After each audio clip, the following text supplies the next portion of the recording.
Why did George Burns get married? So he'd have somebody to hold his wallet and keys during this show. It's all there in his award-winning autobiography. And of course the follow-up.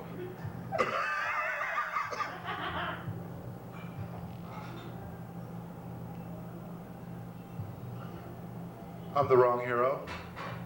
Alcoholic. Drug addict. Easy guy to shop for around Christmas time. Hey, it's a marshmallow world in the city, 'cause I got a pound of heroin. Not the mighty morphine Power Rangers. Heroin. Who is the heroine of the mighty morphin Power Rangers? That's what I need to know. I'm the wrong hero. Award-winning songwriter. Okay, it was a self-designated award. Gun owner, which means that you'd better laugh. And, you know, I have difficulty deciding whether I am a shaman of class animus or the avatar of the Moron Zeitgeist. Judging from the laughter, I think I'll go with avatar of the Moron Zeitgeist, and that's what today's feature will be called. Because I'm the wrong hero, and I represent comedy in its cheap, smokable form. I have no money, but I have something far more important than money. I have the human spirit. Can I borrow a cup of heroin? It's not for me, it's for a sick friend. He has a cold. That'll shake it off. Might even shake him off. Basically, as the wrong hero, I'm here to tell you new stories disguised as old ones. Depressing stories where good things happen to make bad people more ignorant. Basically, I'm a pseudo-celebrity starring in my own crypto sitcom. But I have my pride. I refuse to allow my presentation to be shaped and molded by a corrupt and thoroughly commodified consensus mentality. Did I say that? What I really meant to say was, yeah! Let's kill all the city slickers! Cheater! Cooter! Get the rope! I'll hit him over the head with this big old chair! Let's kill them all! Yeah!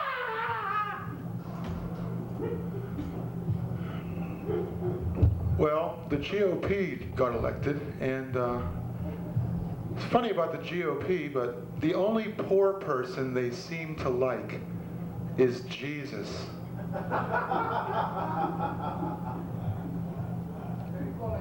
There's all these, there's this preacher down south, he carries these signs. They say, God hates homosexuals. Well, that could be, but it doesn't tell the whole story. Maybe God hates homosexuals, but Jesus thinks they're kind of cute. After all, he did live with 11 men, didn't he? And I could just see the pissing match that went on. You borrowed my robe and you didn't return it. I'm gonna betray you someday. You'll see. It'll be at dinner time. I'll give you a big wet smacker, and then them soldiers are gonna come and cut his ear off. And you're gonna put it back on. Hell with you. You're practicing medicine without a license. Who do you think you are? God? Well, you know, my most embarrassing moment, I believe, was when I was being crucified on the cross, and the Roman centurion offered me a sponge soaked in wine, and I had to admit that I was a recovering alcoholic. The bad thief got a real chuckle out of that one. I wonder, when Jesus was on the cross, what did he do to pass the time? If I was him, I think I'd pretend I was an airplane.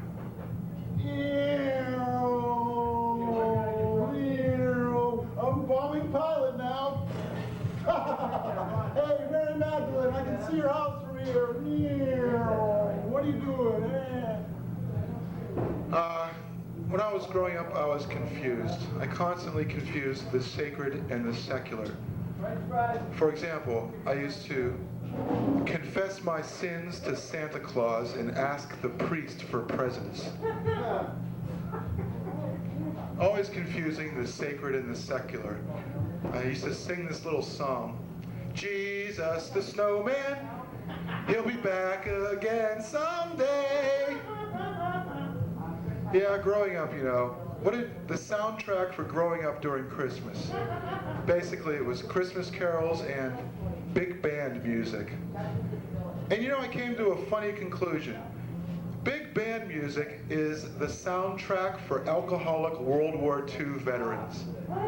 When do they crack out the big band music? Christmas time, let's have some of that Imperial. Give me a double. You know, it's like Pennsylvania 675. You know, you grow up to associate big band music with grown-ups puking on the carpet. It's like really cool, man. It just makes me worship Count Basie. Ooh. They never listen to the really good big band music. They always listen to the commercial crap, you know, Tommy Dorsey. I mean, you know, the stuff was great, but, you know, then rubber cement mixer, putty, rubber cement mixer, putty, you know, and then after the big band music was the pop music, like, it's itty bitty teeny weeny yellow polka dot bikini, you know, that kind of thing. And they think Kurt Cobain was incomprehensible. Well, now that I'm grown, I think I'd like to bring Christmas carols a little bit up to date. And so I wrote a thrash song called This Man Called Santa Claus Must Die. Yeah. Santa is a liar, set his beard on fire. Santa is a loafer, a big fat sweaty gopher. Santa is a phony, ho ho ho baloney. Santa is stupid. Santa is a double XY mutant. Bringing all his gifts of toys to all except the poorest girls and boys. Well, if you see a twinkle in my eye, this means this man called Santa Claus must die. Second verse, same as the first. Santa Claus, Santa Claus, Santa Claus, he's got to die. Santa Claus, he's got to die. I like to celebrate a little festival called Anti-Christmas. Yeah. That's where men dressed in black break into your basement, steal all your toys, and take them down to their hidden workshop in hell, where they throw in the fire and dance around the fire naked, laughing with their twisted mutant freaks, robots, and dwarves. But I don't think that Congress will enact this legislation anytime in the near future. And now this word for Santa Claus death candy.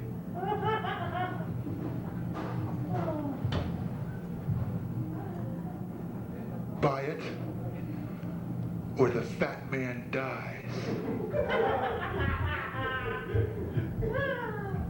I'm not kidding, man. I was in Vietnam. I got a gun, and I know how to use it. And the fat man's gonna buy it. I swear to God, he's gonna buy it if you don't get Santa Claus death candy.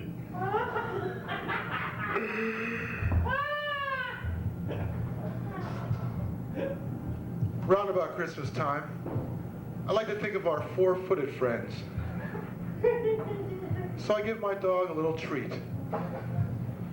Around Christmas, I throw a bouillon cube in the toilet bowl. One day it was a vegetable one. He didn't like that very much. Beef and chicken.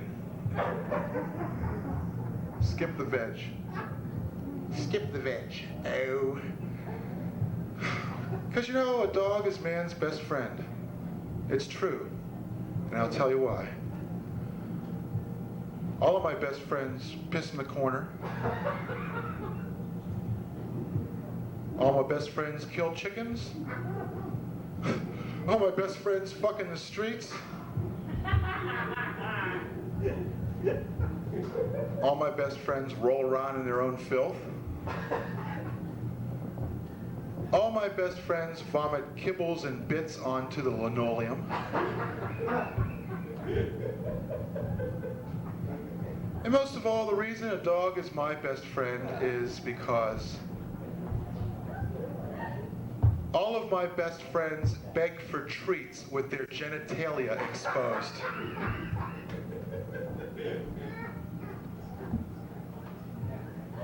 I've learned something. I've learned something very important. You can't love God unless God loves himself. Hey, Ron. Yeah. How's about hooking me up with a weekly gig in the bakery? No problem. Great.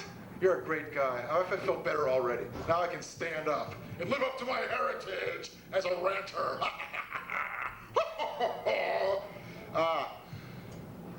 God is in the details.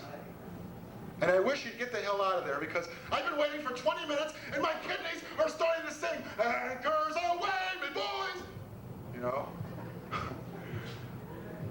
You know, I have a hard time getting a civilian job. I went on a job interview and they asked me what my hobbies were, and I said, proving Oswald was a patsy. And that Bigfoot was on the grassy knoll, but he later disappeared in the Bermuda Triangle, and Oswald took the rap. You know who really killed Kennedy? I did it. But I was only 6 years old at the time, and Oswald had to put me on some telephone books and help me aim.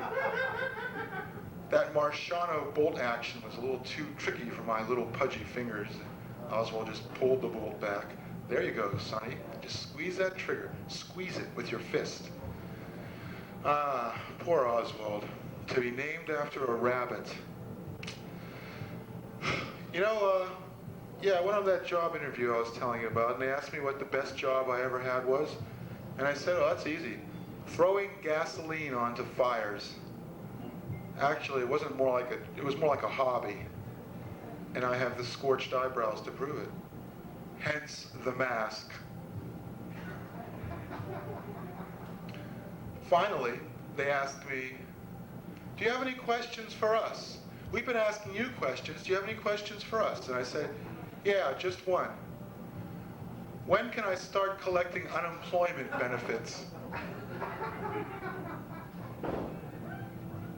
The place I work now, we have computers. That means I can fuck things up at the speed of light. You know, there's a thin line between genius and insanity, but there's an even thinner line between stupidity and sabotage. And I think I've crossed that line more than once on the job, working with computers. This episode of The Wrong Hero is brought to you by Snapple, made from the best stuff on earth. Corn, syrup, and water. The best stuff on earth! When I go down to my bum shoulder, I like to have lots and lots of corn syrup. Yeah! Corn syrup! I can make myself some moonshine whiskey. And water, and Jell-O, and canned clean peaches and heavy syrup. Ooh, and oven cleaner, and most of all, corn syrup, corn syrup, corn syrup, and water. Forgive me, I got a little over-enthusiastic about the fine line of Snapple products. Who's the new leader of the Senate? Bob Dole. Kind of appropriate because his name sounds like a stingy British welfare scheme. A penny for the old guy now. Here you go, my good man. Here's a Bob. Oh, you must be Bob Dole to be giving me such a generous pension. And Arlen Specter is going to announce for the presidency. I think he was a former senator from Pennsylvania. Arlen Specter. Who's his running mate going to be? Space Ghost? Arlen Specter, Space Ghost. Yeah. All right. You like the political stuff, I can tell from the way you're nervously shifting around. Don't worry, Bob Dole isn't going to come here yet. I think one of the reasons that people don't respect Clinton is because he's from Arkansas, and Arkansas stole its name from Kansas. And Bob Dole is pretty mad about that. And, you know, the state motto of Arkansas, it's, Sue it, here pig!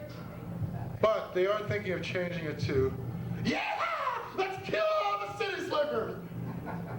Just thinking of it. The Bureau of Alcohol, Tobacco, and Firearms. You know, if they got rid of alcohol, tobacco, and firearms, Southerners wouldn't really have anything to do on a Saturday night, now would they? By the way, didn't the South lose the Civil War? You wouldn't know it to look at Strom Thurmond and Jesse Helms there. If he comes to South Carolina, he better watch out. We're going to get rid of the U.S. them pointy-headed beatniks with the blue helmets. We're going to get rid of them. Oh, boy, I'll tell you. You can always tell when Southerners are mad at you because they talk as though they're taking a shit. You're like, what you doing around here anyway, boy? When I get this thing out of here, I'm going to get you. And Midwesterners all talk like Huckleberry Hound. You ever notice this? You're just like, excuse me, can you tell me how to get to the courtyard? Oh, my darling, well, I sure can, fella. Hey, you want some gasoline for your car? No, here, let me put some air in your tires. Oh, my darling, that'll be 25 cents, please. Yeah, they're calling for a moment of silence in classrooms. Where in today's modern inner-city classroom can you get a moment of silence anyway? They'll have to bribe the kids. Here you go, kids, Twinkies and Snapple, knock yourself out. Now shut up and eat them. You know, 1 minute, okay, back to class. I think maybe they ought to have a moment of noise in Bible schools, just for equal access, you know. It could be something like, and now a moment of noise. Tom Jones singing, "What's new, Lucifer? Whoa, Lucifer, Lucifer, I'm in love with you." The minute is up. All right. Hey, Phil. Phil Berliner, a Captain Beefheart song. Phil Berliner, boing po, like some post-avion, wizard kiss and all be gone. Maybe Pierre Ubu. His name is Phil, and he's gonna have the size of Oklahoma. Sorry, Phil. You know, I think now that the Republicans have gotten in, they're gonna have to change the name of Progresso Soup to Regresso Soup. It'll be something like, there ain't no noodles, there ain't no beans, there ain't no broth. Go out and get a job. Put your hat on straight, tuck your shirt in, get a job, make your own damn soup. We're sick of supporting you chiselers. Because, you know, this Republican thing doesn't really frighten me because when you look at the long view, there's nothing new under the sun. It's all old and burned, and somebody's probably trying to sell it at a flea market and asking far too much and getting it. You know, sometimes I think about my childhood, even though I was delivered in a test tube. Yeah, that tube sure was shiny. Growing up, we were poor, but dirty. I'd go to the neighbor's house and I'd say, "Can I borrow a cup of paste?" "Never mind the cup, I'll eat it here." "Love that starch. Can I have some of that stuff you spray on your ironing board too?" It's like cheese whiz to me. I like to spend hours in the bathtub. Sometimes I even put water in there. Growing up, the one thing I wanted to be most of all was a hooker in Las Vegas, or a hard currency prostitute in Vladivostok. But comedian is second best, wouldn't you say? Growing up, I never had cerebral hemorrhages. I had stupid hemorrhages because I wasn't smart enough to have cerebral hemorrhages. Growing up, I'll tell you what I did. I glued my balls together because I figured if you can't lick them, join them. Growing up, I was as healthy as an ox. I had flies in my ears, worms in my belly, and I smelled like raw sewage. Growing up, I was told that there's nothing more fun than a barrel of monkeys, except maybe one monkey in a barrel, giving you that special little smile, that come hither look.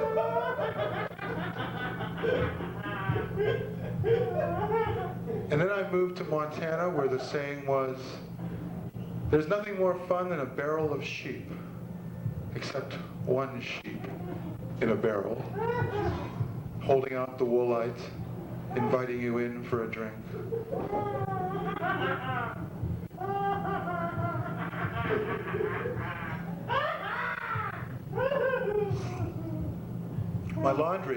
Did my laundry the other day. My laundry's like my sex life.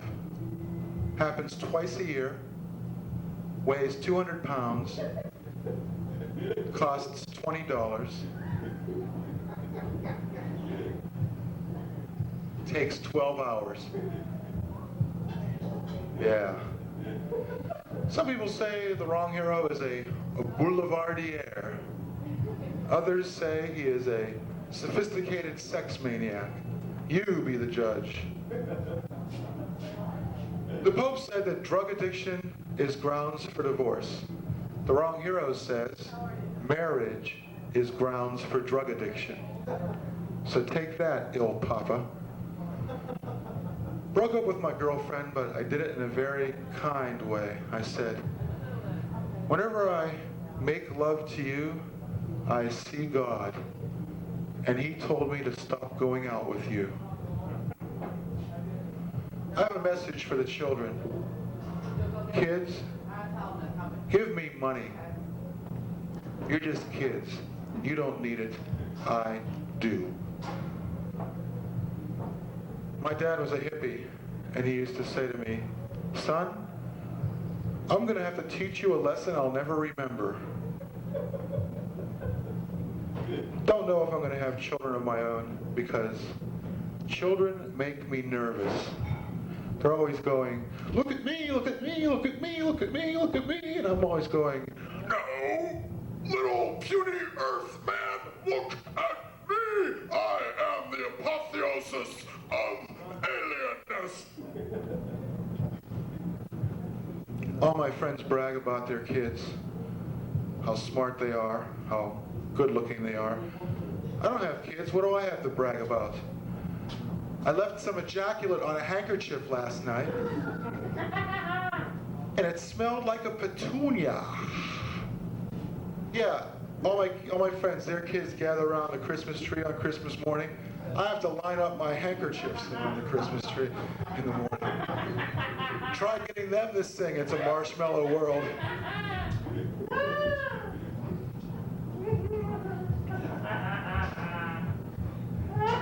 I am able to talk freely and openly about masturbation because I believe that masturbation is the poor man's Nintendo.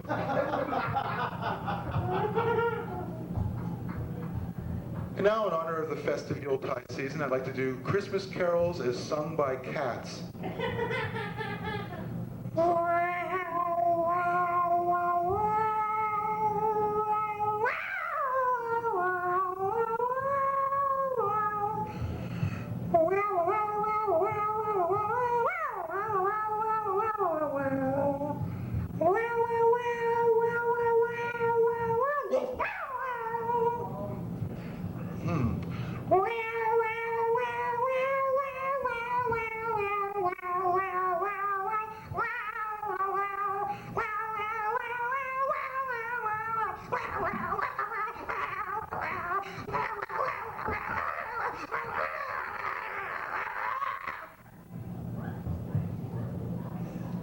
Sorry, Beethoven.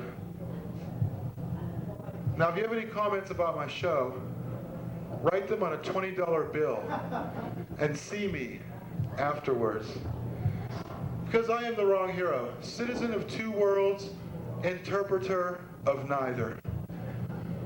Once I had it all, but I lost everything I had because I did not use electricity wisely. Now, I'm being vague, but for very specific reasons, so it's okay. Many people refuse to accept defeat. I refuse to accept victory. Because I am on a collision course with destiny. Fortunately, destiny swerved at the last possible moment. That'll be my next show. Playing chicken with destiny. Get out them cigarettes, Destiny. I'm gonna mash them in your arm, and you mash one in mine. We'll see who flinches first. Here at the Wrong Hero store, if we like you, we only charge you 10% more than we're supposed to. Around the world, I think you'd maybe like to know what's been happening around the world. Well, around the world, 100 people were crushed at a protest rally which was convened to protest overcrowding. People, you know, the end times, perhaps they are coming soon because people are seeing the face of Christ everywhere. In the clouds over Korea, in the window of a southern trailer park latrine, on the wall of a South Bronx apartment, baked into a taco shell. Someone even saw the face of Christ etched on the inside of a cat's ear. About the only place they haven't seen the face of Christ is in a church. Because doctors have really taken over the role that priests once held. And with that in mind, I'd like to present a sketch entitled Dr. Jesus.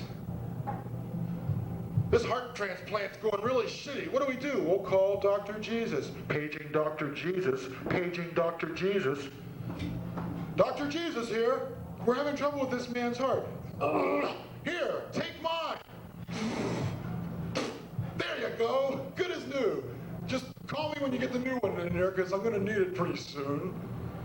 The Wrong Hero, master of good taste. Anyway, the CIA. I can't say anymore. I'm sorry, I meant the KGB. That's better. The CIA did experiments on people, but they were circumspect enough not to do them in this country. They did them in Canada, at McGill University. A certain Dr. Cameron, on behalf of the CIA, performed experiments on unsuspecting citizens with drugs, sleep deprivation, and incessant messages, which to my mind sounds an awful lot like college when you think about it.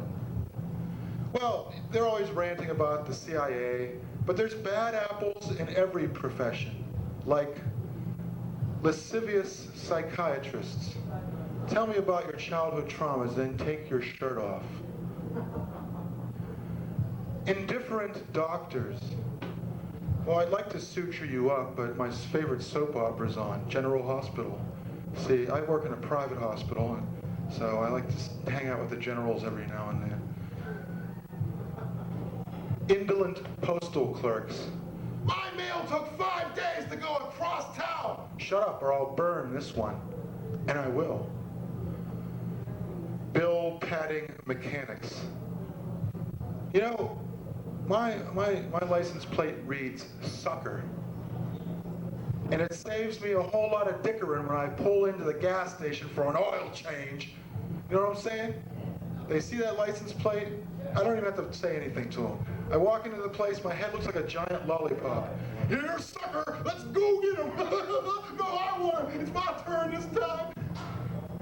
Yes, and fast-talking used car salesman. Like, here you go, Sonny, $2,000 and she's all yours. There's a giant rust hole on the side of the door. That would cost $500 to repair. Rust door? Rust hole? Hell, that's a cat door. I'd have charged you $500 more for that. Who, and gruffly judges. Shut up and sit down! But I'm pleading guilty, Your Honor. Shut up and sit down! And most of all, the bad apples in every profession we could not admit. Critics who long for everything to suck so they can be witty at its expense. And the list goes on. Overbilling lawyers, bribe-taking politicians, power-mad policemen, obstructive bureaucrats, sloppy, pushy reporters, bad apples in every profession. And that's because, if I can get philosophical on you for a moment, professions are human qualities magnified. Professions are a manifestation of the primate brain run amok. And writers, comedians, artists, and philosophers are seen as bizarre, strange, eccentric, because they operate in the realm of primate brain override. And computers, you know, contrary to popular opinion, computers do not have a life of their own. At least, that's what they want you to think. You know, computers are to us as we are to apes. There's only a crucial 1% difference between us, apes, and computers, and that makes all the difference. As humans, we have an instinctive and unhealthy revulsion for mammalian behavior. For example, breastfeeding. One day a woman came into the restaurant and she was breastfeeding her baby. It was my job to go up and tell her, "Sorry, miss, but we can't allow beverages brought in from the outside." I'm having problems with my teenage son, and the hell of it is, he hasn't even been born yet. But I'm going to get back at him by giving him a goofy name. So far I got the list down to about 7. Yasser, Strom, Cosmo, Newt. Remember the old Hercules cartoon show? Newt, where are you? Here I am, Herc, here I am. See other weird names. Jeswald, Silliman, Acidophilus. I think I'm going to hold out, though, for Rico Suave. Yeah, current events. I don't care. But something occurred to me. O.J. Simpson is just Othello with good lawyers. And I realized something else lately, too. Cinderella, Frankenstein, Helen Keller, the Hulk, and King Kong are all the same story. Frankenstein, Cinderella, Helen Keller, the Hulk, and King Kong. They're all the same story. So think of the spin-offs. Helen Stein Frankenkeller, the deaf, blind monster, you know, or Franken-Kong, made from the bodies of dead chimpanzees, mysteriously given life in a gorilla body. Franken-Kong, or Frankenella. 10 minutes ago I crushed the villagers, or The Incredible Frank. Frank, smash!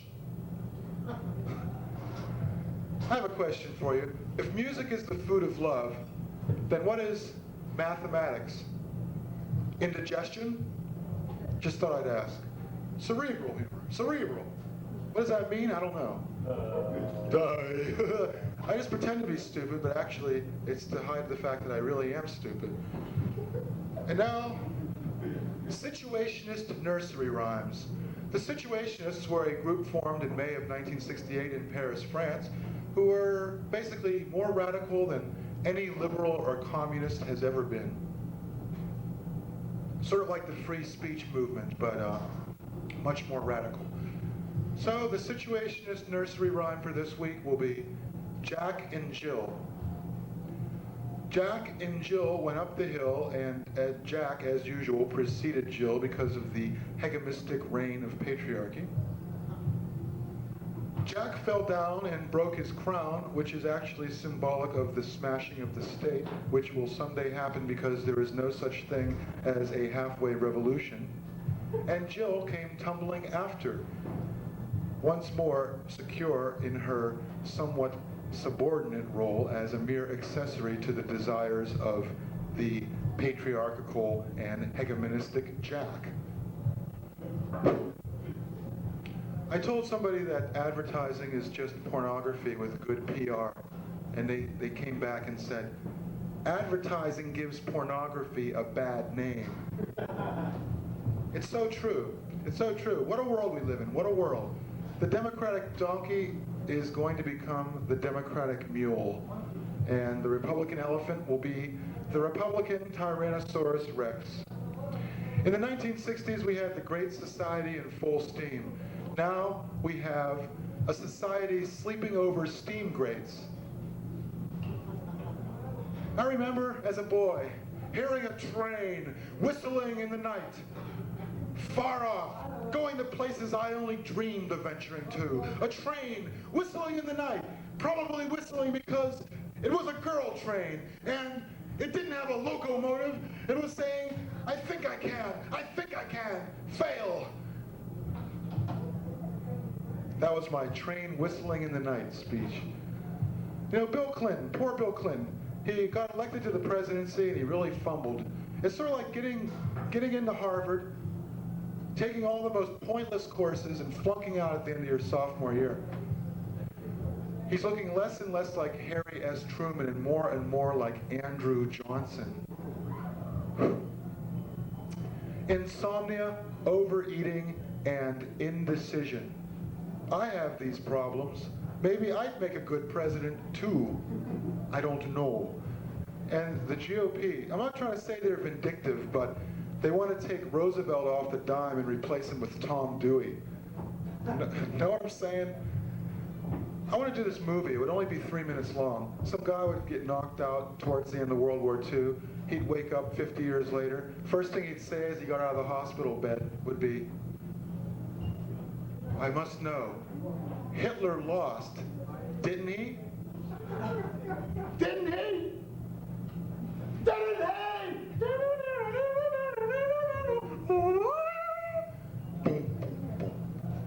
I'd like to start a party called the Plaid Shirt Party, and our motto would be, aw shucks, we ain't much.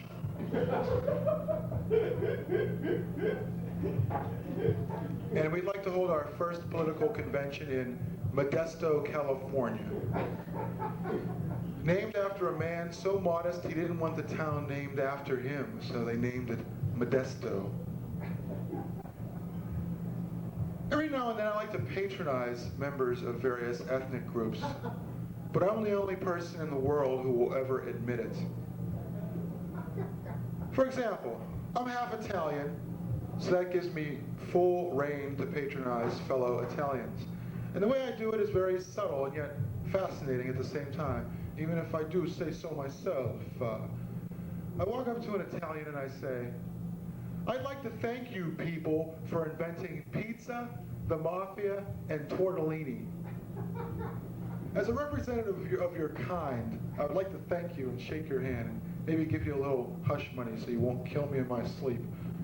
What do you say? Every time I hear the expression, it's common practice, I'm reminded of apes picking the fleas out of their fur and popping them in their mouths. There's an old saying, created by me this very second. Every time it rains while the sun is shining, a policeman is beating his wife.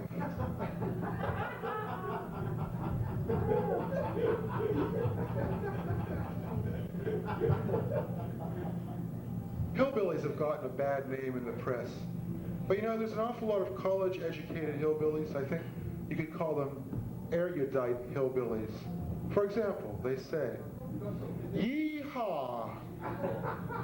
Yee is actually second person plural and singular archaic, and haw derives from the Anglo-Saxon by way of Latin and Indo-European as hach. which means house.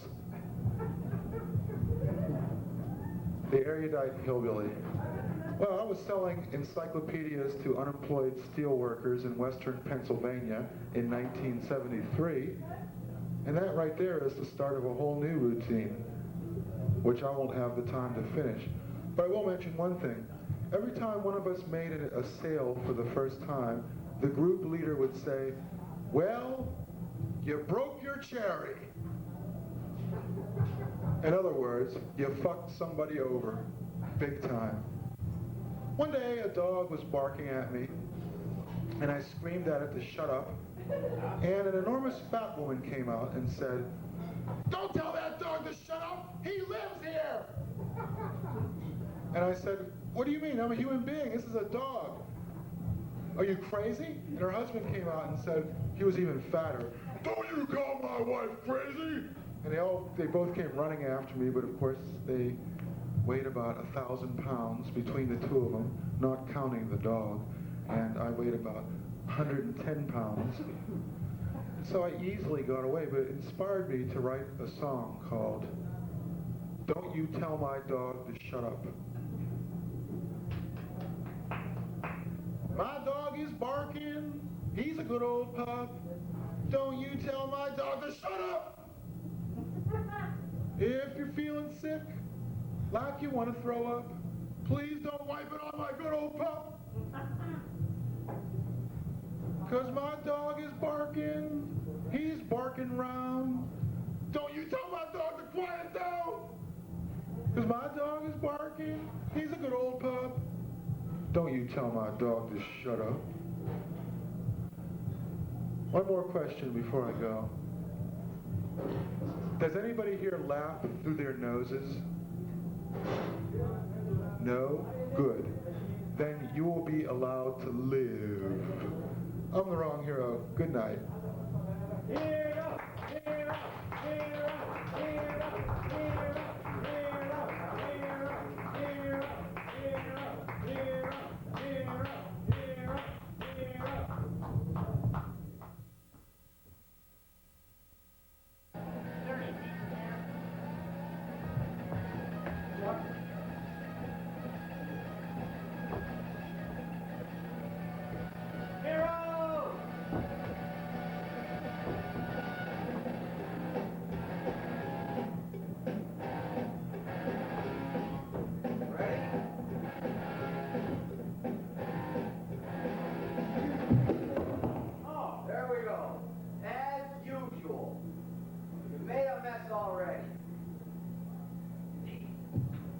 Hey man, this is my art.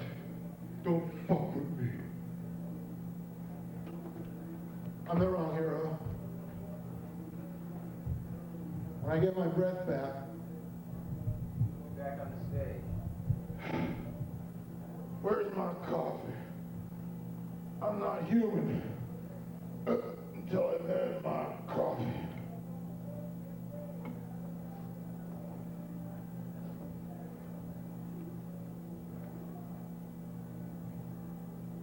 You heard correctly. I am the wrong hero. Avatar of the Moron Zeitgeist. Maker of methods. Faster of microphones. And Let's do a set. yeah, let him do a set, man. Hey. Is that? He's not doing the microphone when he had all of them. No, he does.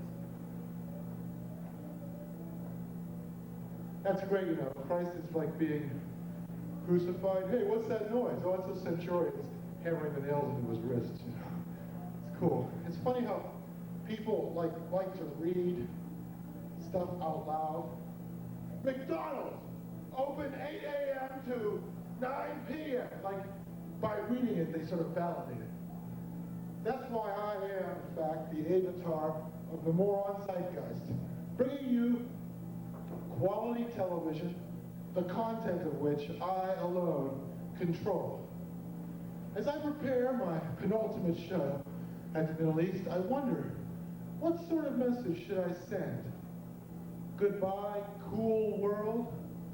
Or a tough act to swallow?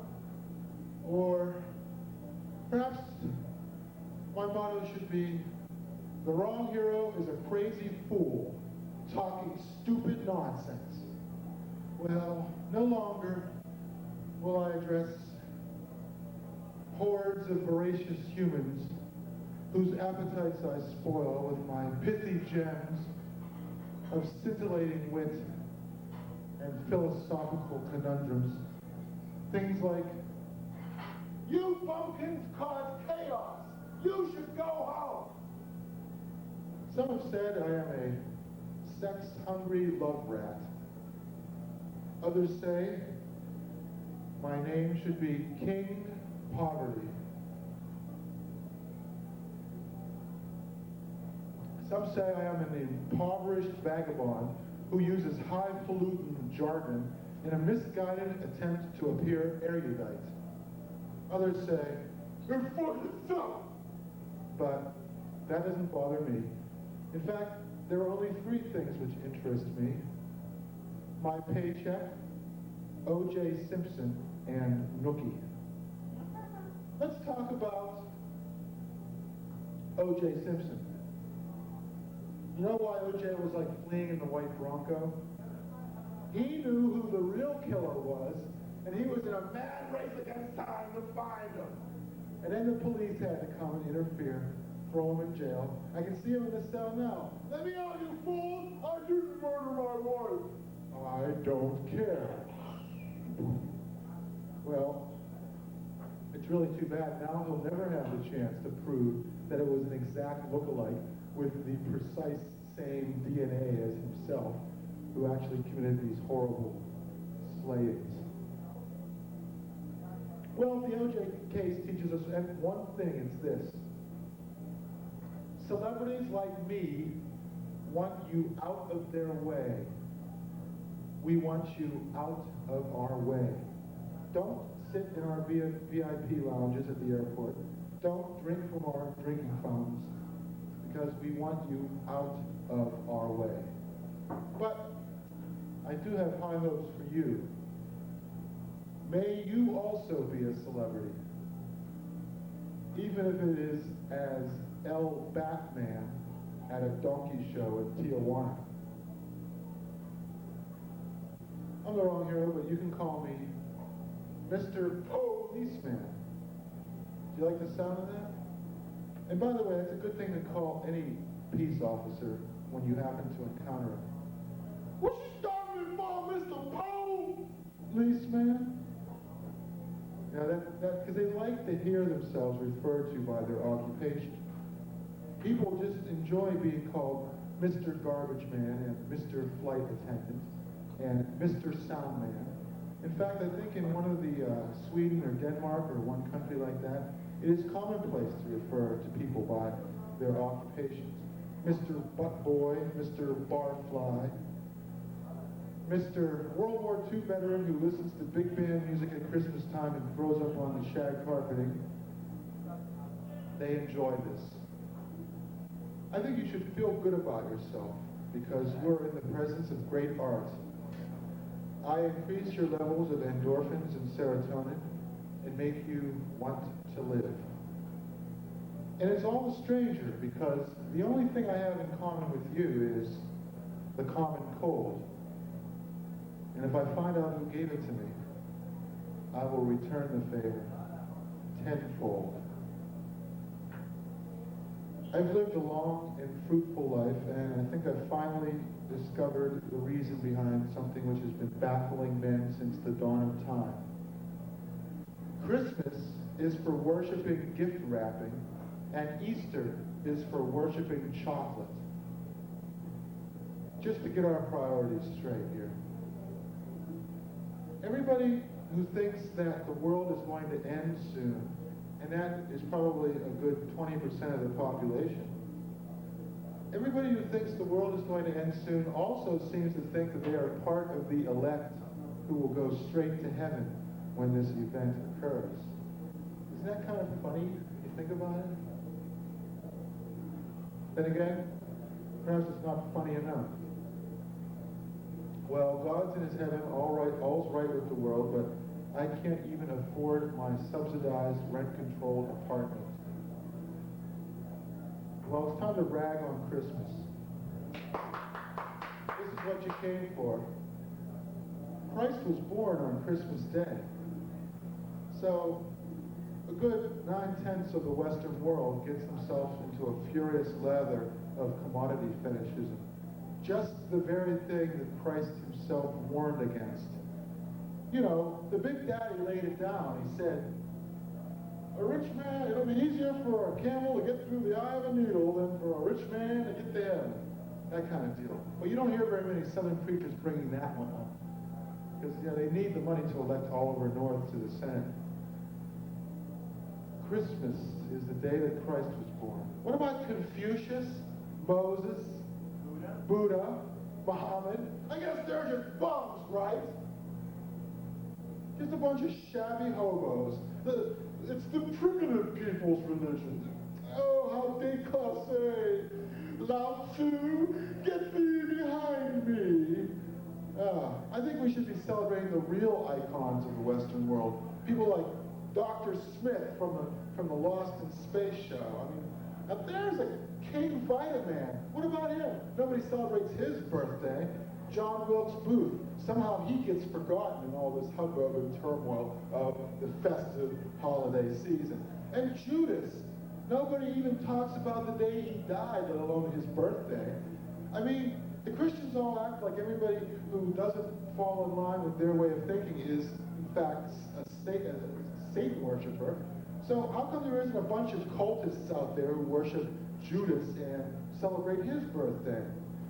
Well, I guess a big part of Judas's birthday would be the 30 pieces of silver, which is traditionally exchanged every Judas's birthday, the little hangman's rope, and, you know, all these other nice things, little buttons with 13 written on them, and reenactments of the Last Supper in chocolate, and Judas would be in white chocolate, and it would be traditional to slowly eat all of the apostles except Judas.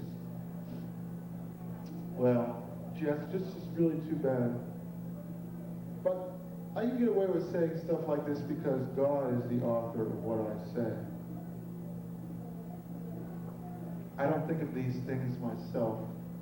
God has created me for one purpose alone: to blaspheme his name. Well, I say, thank God there's no prayers in public schools. I say, I accept the Bible's teachings because that's a whole hell of a lot easier than actually reading the damn thing.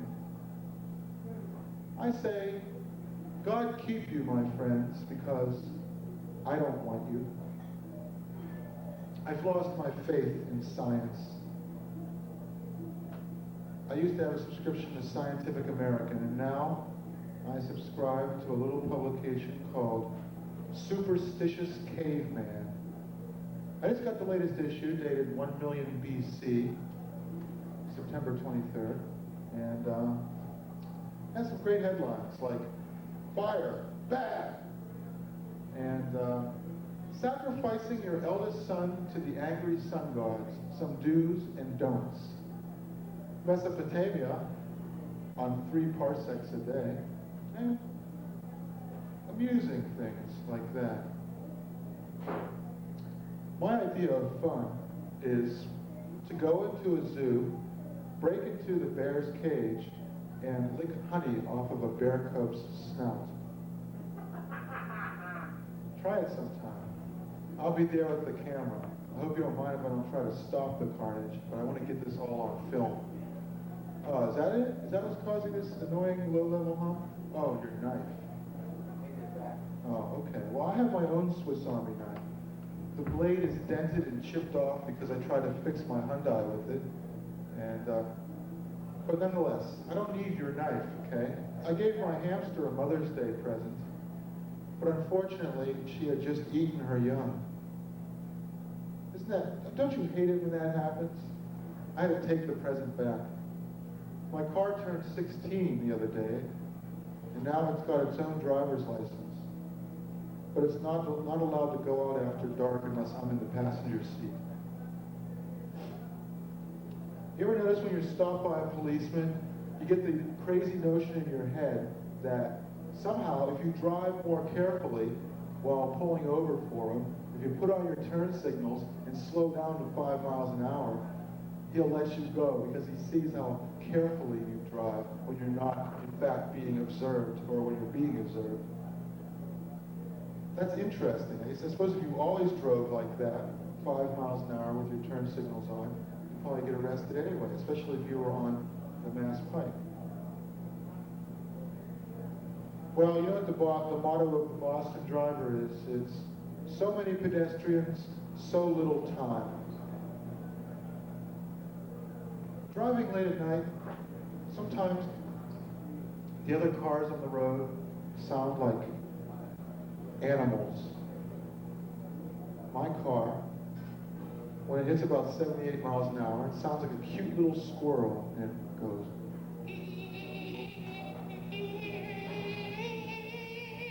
And the Big Mac truck comes up behind me.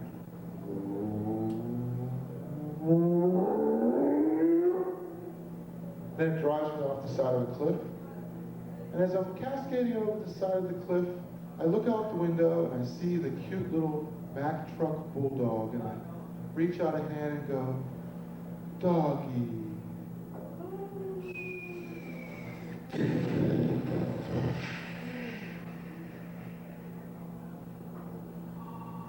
People say to me, this is my Garrison Keillor note. People say to me, Hero, I really respect what you do. Of course, they used to say that to Hitler and Stalin, too. Joe, baby, the thing with the pipe, it's killer. Makes you look like somebody's uncle. Knocks Harry Truman for a loop. I'm telling you, Joe, keep the pipe. It's really cool.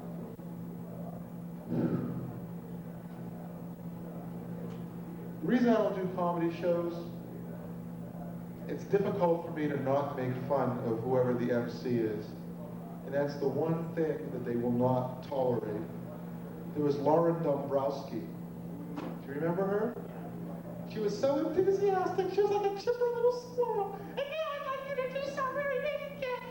Oh, you're going to really like this guy. He's really sensational. I really love him. The kind of MC I would like to be is a drill sergeant MC. Are you ready, Slider? This fucker is the funniest fucker in the fucking world! Yeah, right. That's another type of MC, the drill sergeant MC.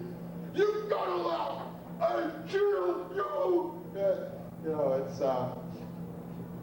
the excitable Italian man MC. Hey, fuck! Yeah.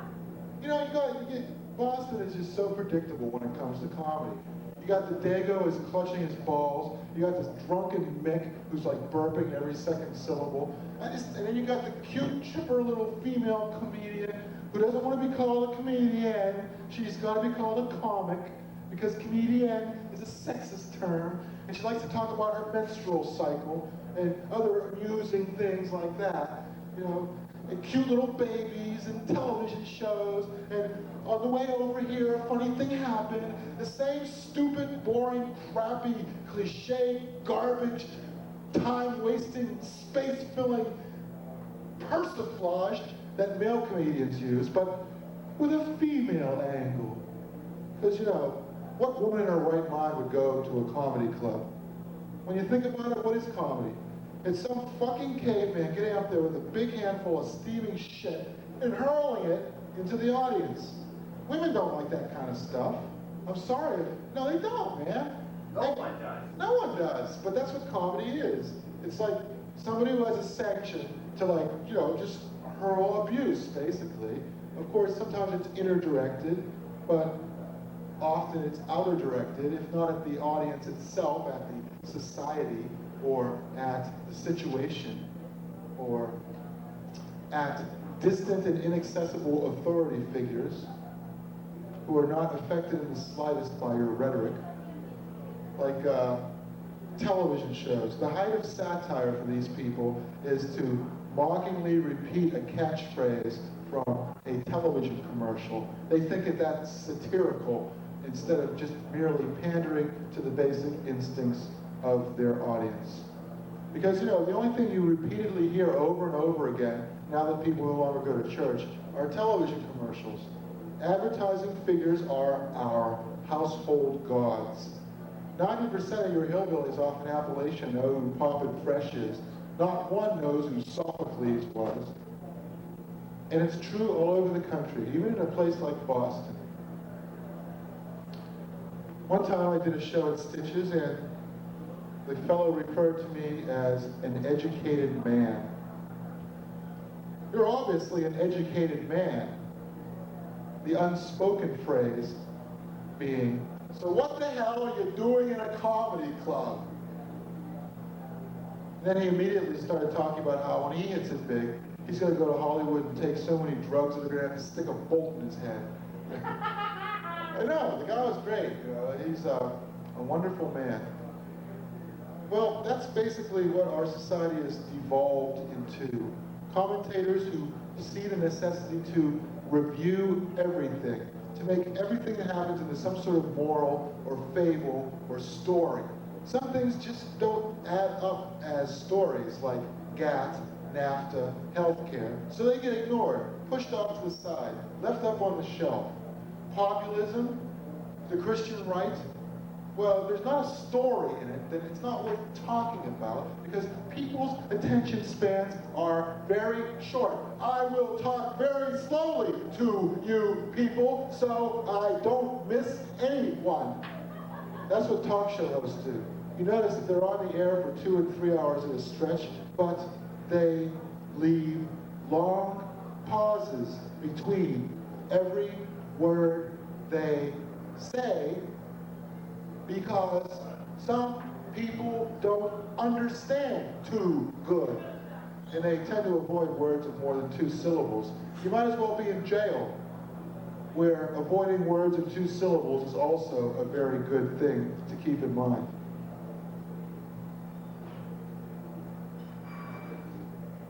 Well, it was a nice sunset today, but the cerulean clashed with the crimson in a most unappetizing way. I would rate it a 6 on a scale of 0 to 10. The industrial pollutants gave it a certain glistering power, which I found basically unappetizing instead of aesthetically appealing. Well, you are sad, but I can remedy that with the power of laughter. Give me your money, and I will make you laugh at how foolishly I can squander it before your very eyes. Well, now that I've finally mastered my fear of speaking in public, everybody wants me to shut up. And before too long, they'll get their wish. Now, what good is it to be original in this society if nobody wants to copy you? That's another question. Stand-up comedy is the only art form in which the stupider you behave, the more people want to watch you. You must be wicked smart. There's nobody here. See? Thank you. Well, I figured if I degraded myself enough, people would like me. I guess I was wrong. Well, here's my new motto. I'm not paid enough to suck up to you monkeys. Because basically the highest aspiration of any comedian, and I've said this many times before, is to leave cappuccino farts on David Letterman's sofa. Yeah, that's it. And you know it too. Certainly not Conan O'Brien's sofa.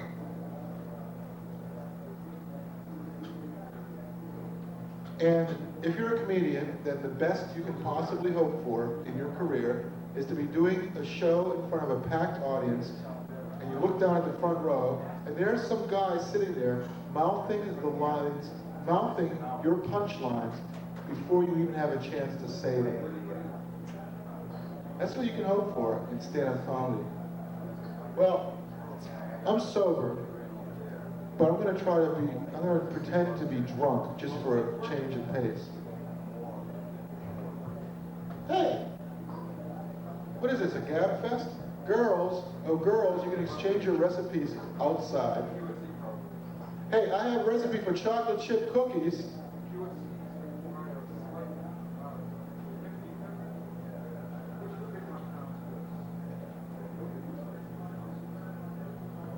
Father, forgive them.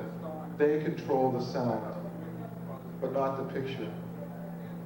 I'm ignorant. I talk through somebody's head, seemingly oblivious to the fact that they're commenting on me in the very process. In fact, I am proud that I've been able to interfere with the flow and continuity of the show to such an extent that the exasperated comedian has to comment, howsoever subtly, on the fact that I am totally without any sense whatsoever.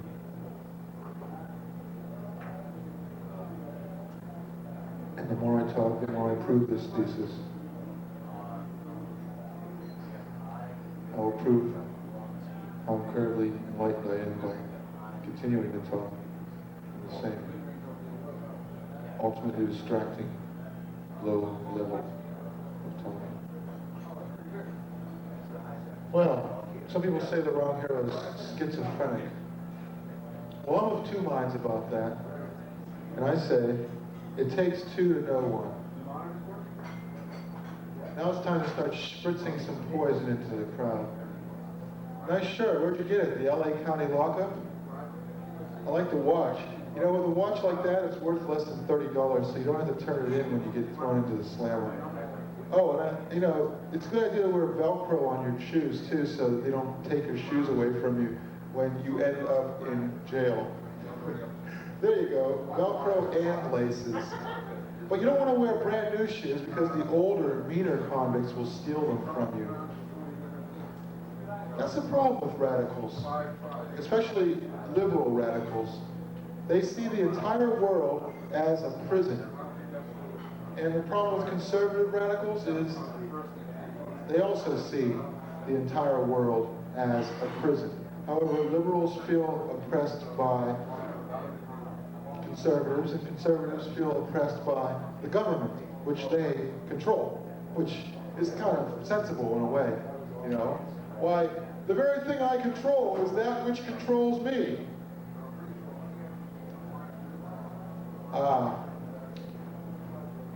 I sleep with a different woman every night.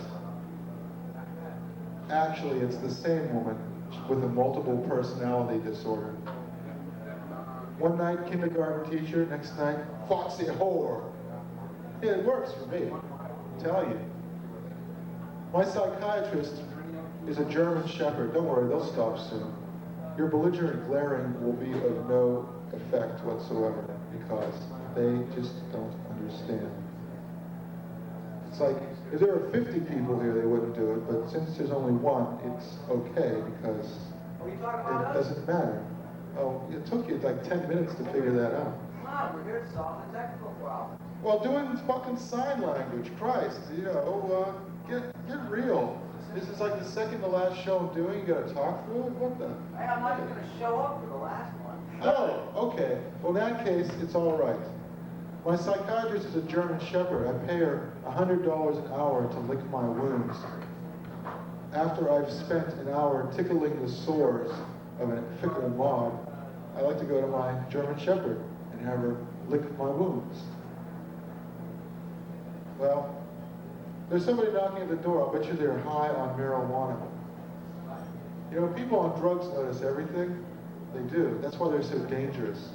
Nice wart. It glitters. I used to get stoned, and people would always know I was stoned because I'd start singing at the dinner table. You know, and that's because I was happy. It was an artificial happiness, perhaps, but nonetheless, I was happy. My spirits were light and carefree. And people can't stand to see it when you're happy, because it reminds them of how miserable they are. And so they say, stop that singing, you must be stoned. For the open mic? Yeah, for the mic. For 3 to 6? Yeah. It's not an open mic, it's a reggae jam. Reggae sucks. Well, I don't know about that. It's basically the blues backwards, you know. It's like, poor boy, poor boy, poor boy, long did it go. It's like, poor boy, poor boy. Yeah, it's, they are sort of evil twins of each other, in a sense. Well, the thing that gets me is how your parents lie to you. They don't say stuff. They say what they say and what they really think and feel are such total opposite things. It leads you to suspect that perhaps they're even lying about the fact that they love you and are only looking out after your best interests. For example, Grandpa's gone to heaven, not, the old fool's dead, now we can pay off our mortgage. Look at the nice goldfish, not, look at the half-dead carp with a piece of shit hanging out of his ass. Yeah. I might have been a doctor, but hey, what's this with the door anyway? Do we have to have the door all the way open? Is there some sort of, oh, I know, they're loading in, right? There's nobody here to load out. It's true. Come on, make it snappy. Tow that barge, lift that bale. I don't have all day to wait for you, you belligerent, spiteful... Huh? Huh? I'm calling you belligerent. It comes from bellus, Latin, which means war. Yes, sir. Well, God bless you too. Carlos the Jackal. Jeez.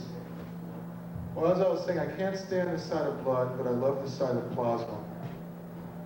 And another thing, I won't work in a store. You'll never catch me working in a store because I'm afraid of hard work. That's also known as fear of the unknown. Here's something that'll knock you out. I graduated from college and I couldn't find a job. Because what do they teach you in college? What do you learn when you're in college? Can you remember one thing that you learned? I can remember 3 or 4 things I learned. How to eat Lipton iced tea straight out of the foil packet. How to mix vodka and cappuccino and not puke. You know, I learned that wonderful thing. How to say in 500 words what was never worth saying to begin with. And especially I learned how to say, I know exactly what you mean instead of, I don't know what the fuck you're talking about. And for that, I paid $25,000. Now, I'm asking you, if you have $25,000, give it to me. I'll teach you all of that stuff in 5 seconds. Give me the money, okay? And save yourself 4 years. It's basically just a gigantic gene pool anyway. And if you don't find your girl you're going to marry in college, you'll find her in grad school. That's another, pissing away another $60,000 a year just to find a goddamn wife. Christ, you know, there's bars with a cover charge that's less than that. You could try those. Or you can have it both ways. Hang out at university bars. Dress down so you'll look like a bohemian. Maybe people will mistake you for a professional student. And that way, you can avoid paying the outlandish sums. You ever notice how people will cash your check in one day, say in a magazine subscription, but they take 6 weeks to service your account? That's where it is. That's where it all is, money. And that's why I believe in the power of the magic paperclip. If you're a bureaucrat, you need a paperclip. The magic paperclip. It lends validity to everything you do. And if you're a bill payer, the magic paperclip will fuck up their collections for, a good 2 or 3 bill cycles. That's why they always say, do not insert paper clips or staples in the bill. They try to run it through one of those machines, jams it up for a week. You're solid. Another helpful hint. Do you ever used to stand in line at a school cafeteria, and there'd always be this one kid who would jump ahead of everybody else? You are now working for that kid, or somebody very much like him. Just so you know. You can't win, you know, because, sure, you can make $30,000 a year in the service industries, but you have to work 60 or 70 hours a week to do it. Or you can be an artist and work 60 to 70 hours a week and make maybe 1/3 of that if you're lucky. So you can't win.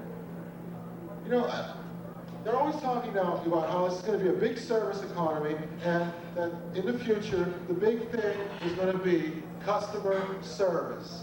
You know, I don't give a shit about customer service. When I go into a store, here's my attitude.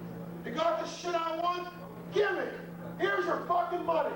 Sayonara, chump. I'm out of here. I don't want some guy like hovering over me saying, oh, perhaps you would prefer this model, or perhaps this model would be more to your liking. I am incredibly knowledgeable about something so incredibly trivial that you will never in your entire life have to think about it, because I have done all the thinking about it for you. I like to take a 2-minute work break when I'm at work, every 5 minutes or so. That's why I've gotten so far in my job. I've also figured out something else. You know what babies are saying when they're crying and screaming? They're trying to tell you something when they cry. And here's what they're trying to tell you. Look at my screaming face! Stop having fun! That's what they're saying. You know, I was walking in the park and somebody came up to me and said, oh, what a nice baby you have there. Unfortunately, I was walking my dog. No, I'm sorry. I was walking in the park and someone said, what a nice dog you have there. And unfortunately, I was holding my baby. That's the way I should have done it. Now I'm picking it up. I don't believe in abstaining from sex, just intimacy. Okay? I do the deed, I'm out of there. I don't want to worry about it. I don't want to like stroke somebody's salve somebody's ego for 30 minutes. Reading the comics, the comics are really a very family-oriented type of thing. Everything that goes into the comics, with the exception of Doonesbury, maybe Bloom County, and possibly that new strip they have for all the slackers, whatever the hell it's called. Everything is oriented towards the family, and the biggest culprit in this regard is the family circus. Now, just once, I would like to see a family circus comic strip in which Jeffy says to Mommy, Grandpa's ghost told me to throw Jesus down the toilet bowl. That's what I would like to see, but alas, Bill Keane used to smoke cigarettes, I was in the Harvard bookstore, and there was a volume of old family circuses in which the harried father was shown as virtually chain smoking. Now you won't even see so much as a cup of coffee in this strip. That's how sanitized it's become. Because you have to agree, you have to appeal to every segment of the market. They say fun for the whole family. You know what fun for the whole family translates out into being? So palpably stupid and mediocre that nobody will find it even slightly amusing. That's what fun for the whole family means, in case you're interested. I got a lot of problems. My apartment smells like cat piss. And the hell of it is, I don't own a cat. Steve Iskowitz, no. On the Wheel of Fortune, every time they roll out that, they spin the wheel, and they always got some fucking hick southerner going, big money, big money, big money. Just once I'd like to have Vanna White roll out a gigantic stone coin from the island of Yap. I mean, that would make my day. Certainly would. And I'll tell you another thing. They're not going to get rid of the classics. They're not going to get rid of like nostalgia. They're just going to jazz it up to make it more palatable to a television generation. So instead of this, the Oedipus cycle, they'll combine Sophocles and Hanna-Barbera and present us with the Yogi cycle. Yogi Rex, Boo Boo at Boo Boo at Colonus, and Scooby-Doo meets Electra. Which reminds me, nowadays we gossip about celebrities, but in the ancient world, oh, by the way, did you know that Michael Jackson has a picture of Winnie the Pooh tattooed next to his penis? He should have it next to his anus, I would think. You know what I mean? Winnie the Pooh and all that. But nowadays we gossip about celebrities. I don't think that human nature has changed very much over the last 5,000 years. So I imagine that, come on in, have a seat. You're just in time for the good stuff. All right. Nowadays people gossip about celebrities, but back in ancient times, I think they used to gossip about the Greek gods. Like, that Hercules. I hear he spends his entire day cleaning up horse shit. What kind of job is that? That's Samson. Boy, does he have a temper on him. All you have to do is blind him and mock him, and he tears the entire temple down. Boy, I'll tell you, I wouldn't trust him with my kids.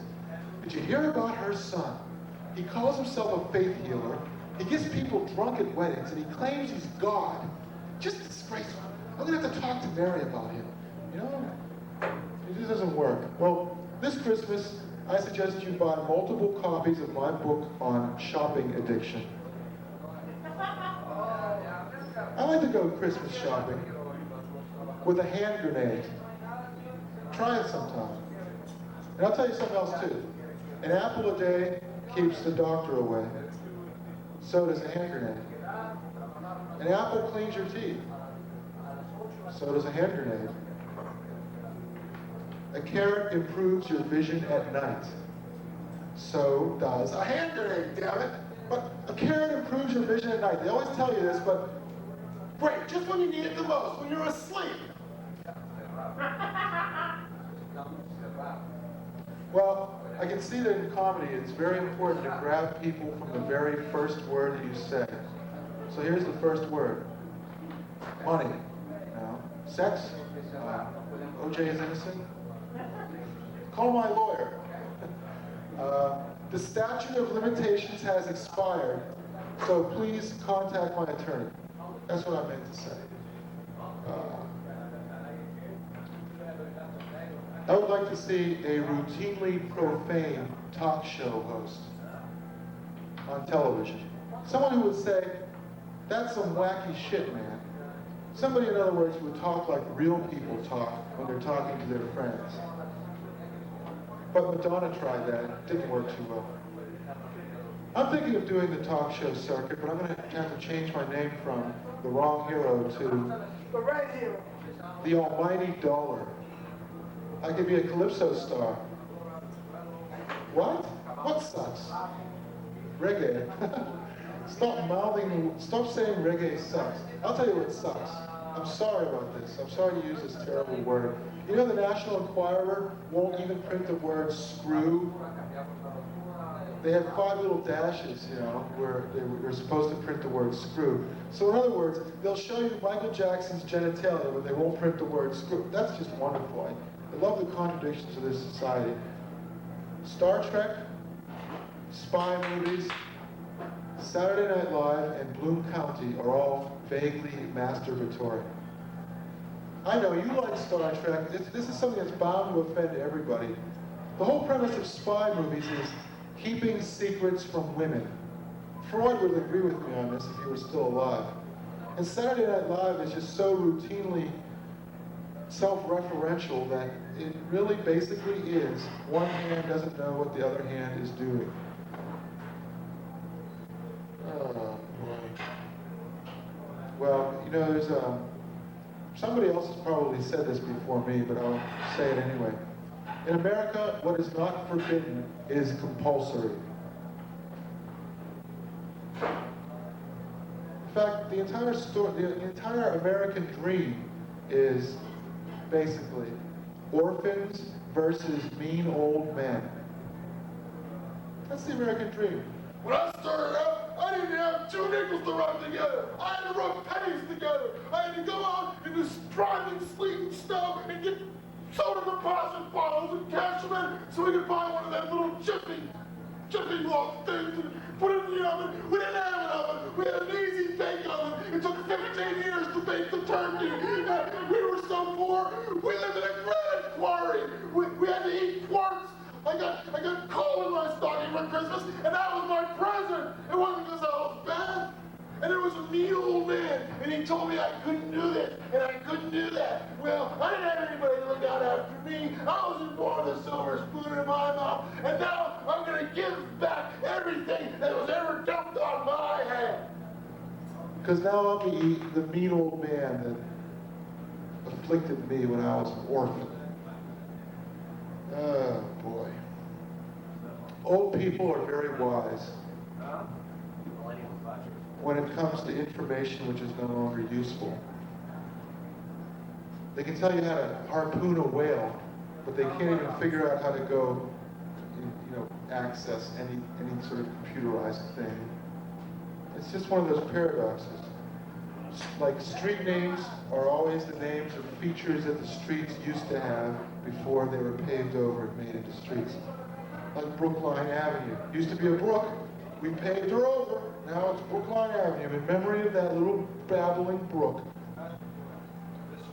And old folks have nicknames for qualities that they no longer have. That there fella used to be a firebug. We call him Sparky. Yeah, he used to chase fire engines around, look over his handiwork. Do you have problems with your parents?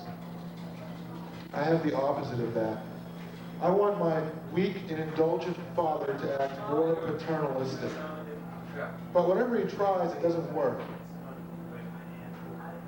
Great. Talk through, like, 15 minutes before the set ends. Now that the set ends, we have 3 people talking. That's even better. Oh, boy. Just pretend like this is a church, okay? What, do you shout out, "Go Jesus!" when the communion's being handed out? What? Sort of like, all right, swallow the leader. Yeah. I love that. That would be wonderful.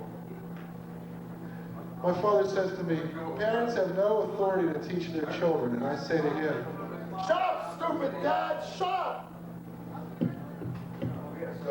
If only Gilbert Gottfried were here, his whining, piercing, annoying voice could lift over anything. Oh boy.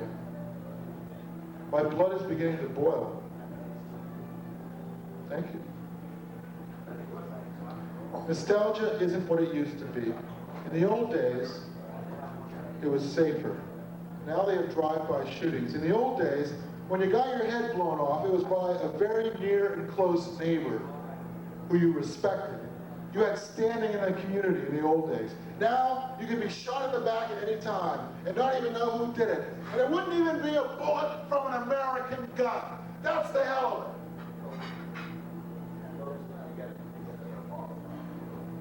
You know, I know that somewhere out there there's a bullet with my name on it. That's because it's been signing bad checks all over town. And now my credit rating is shot to hell. No, nostalgia ain't what it used to be. What is the big nostalgic music for people our age? Rock and roll. What is rock and roll? Rock and roll is capitalism in 1-4-5. Consume, consume, consume, consume, fornicate, fornicate, die, die, die, die, die. With apologies to Buddy Holly. And folk music is every bit as oppressive as the injustices it is supposedly attempting to eradicate. And people are always doing Elvis Presley impersonations.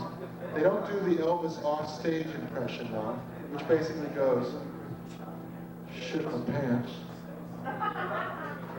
Colonel Parker swindled me out of half of my money. Mama, don't take them diet pills. I love you just the way you are. Priscilla, can I watch you undress? I don't want to touch you or anything. I just want to look. Okay? Is that all right? Cookie, make me a banana and peanut butter sandwich on a loaf of Italian bread. You know, the usual. Make it a double. Put a pound of bacon on there, too, while you're at it. Well, that's because I couldn't really do the Elvis impression that well, because I only have 3 or 4 drugs in my body, and he had 13, so it just doesn't work. Ah, yes. Now this word for anti-ivory soap. It's black. It sinks to the bottom of the tub. It's basically just a steaming pile of dung, but it's really good for your skin. And by Mr. Filth. Impress your friends with your bohemian apartment and appall your parents with the squalor and filth in which you live. Smear Mr. Filth everywhere. And The Wrong Hero is also brought to you by Yellow Jacket Soda Pop. It's in the bright yellow and black can. It's 100% sugar. It won't keep the insects away, but at least you'll be color coordinated when you drink Yellow Jacket Soda. All right. It's time for reggae, so I will go soon. But every time you talk, it's going to lengthen the length of my set even more. Yeah! Ah, there you go. I ain't gonna leave until world pornography is eliminated. I smoke, but I don't believe in assisted suicides. Washington never told a lie. How did he get laid? Why do they call him the father of our country? I am one of 72 million law-abiding gun owners, and I just do what the gun tells me to. You know, if the election were held today, it would be November. I should run for office. I have a lot of bold ideas. I also have a big gun. But I have a problem. My children don't respect me because I don't respect the president. They'll never get rid of Social Security, you know. They'll just call it something else and then get rid of it. Because Social Security is religion for the old, in much the same way as breakfast cereals are a cult for children. This whole thing with Jocelyn Elders getting fired for saying that children might practice masturbation, it's pretty trite to even mention it at this point, but don't tell me Bill Clinton has never masturbated in his life.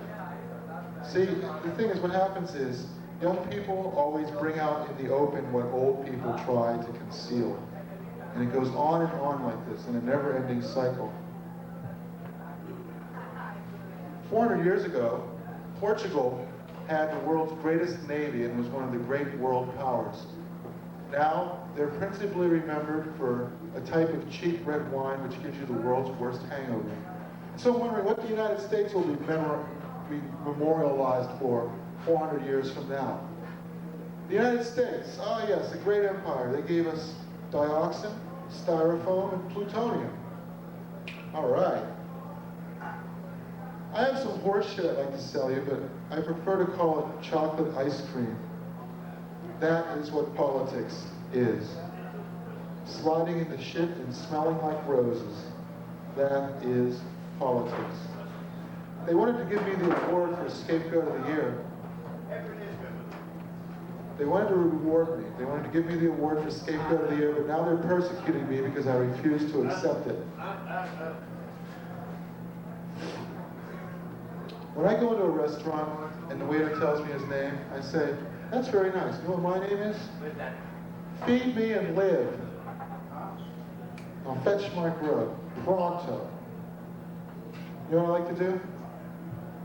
I like to go to Weight Watchers meetings and leave chocolate-flavored farts in the alcove.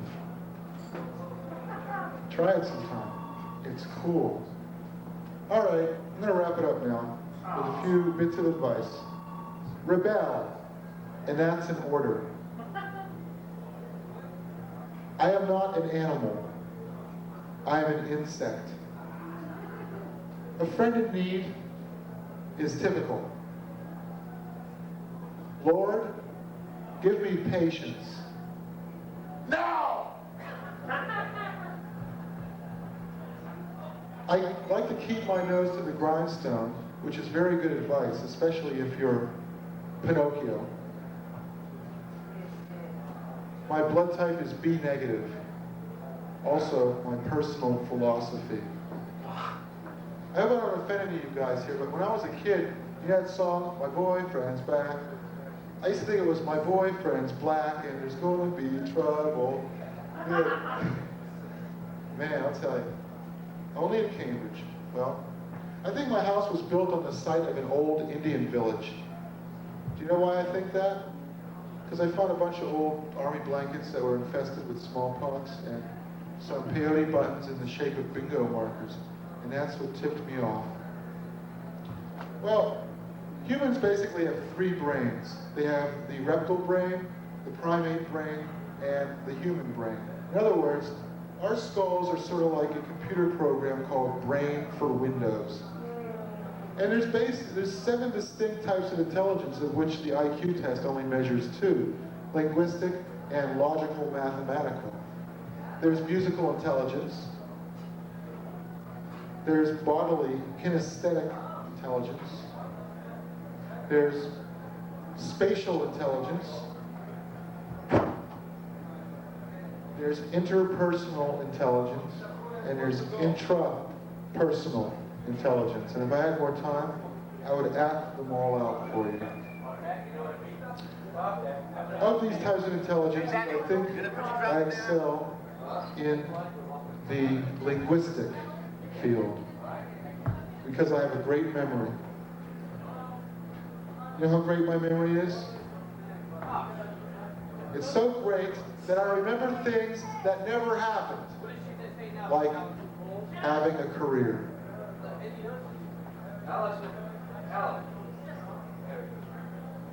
I used to be 10 feet tall, but through repeated exposure, I have shriveled in your esteem. So, as my parting comments, I would like to say, God bless this hellhole. And working in a restaurant is all right, but it's hard for people to believe you're a celebrity or a person with something to say when your hair smells like hot grease. And I'd like to just say one more thing. Some folks say the Middle East is a toilet, but the Middle East is not a toilet. A toilet has working plumbing facilities. And now my dream of having somebody mouthing my punchline before I say it has been fulfilled. My name is The Wrong Hero, and I'll be back for my final Middle East show next week. Burn it down!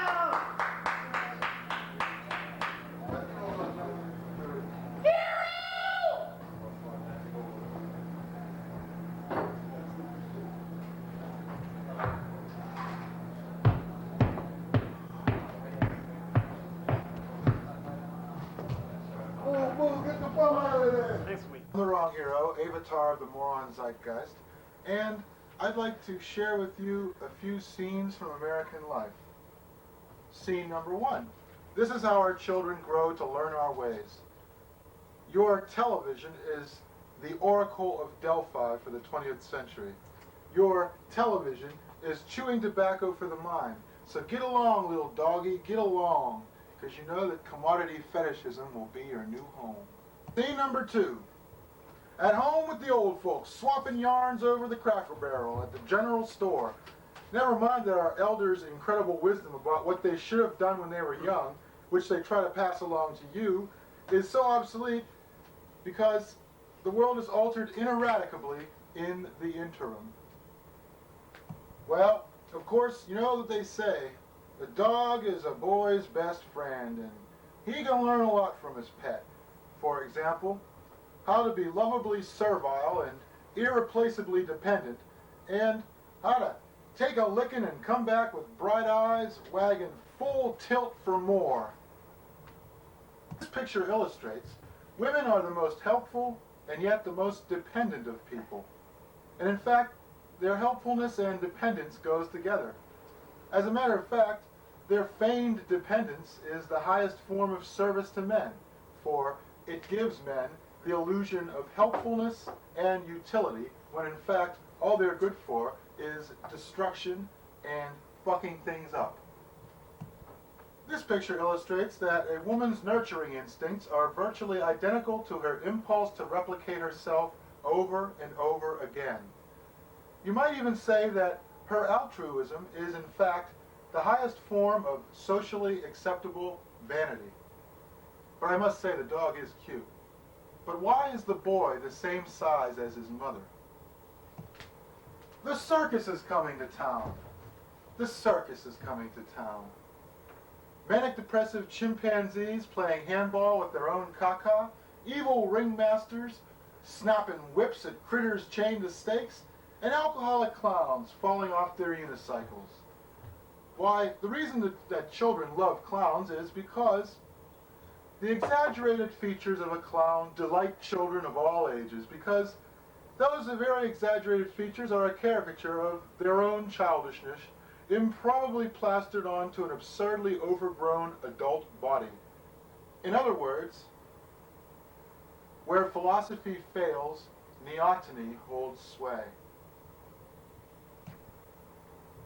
In a similar way of expressing oneself, The very lovably infantile qualities of a flirtatious female are precisely those qualities which ensure the perpetuation of the species.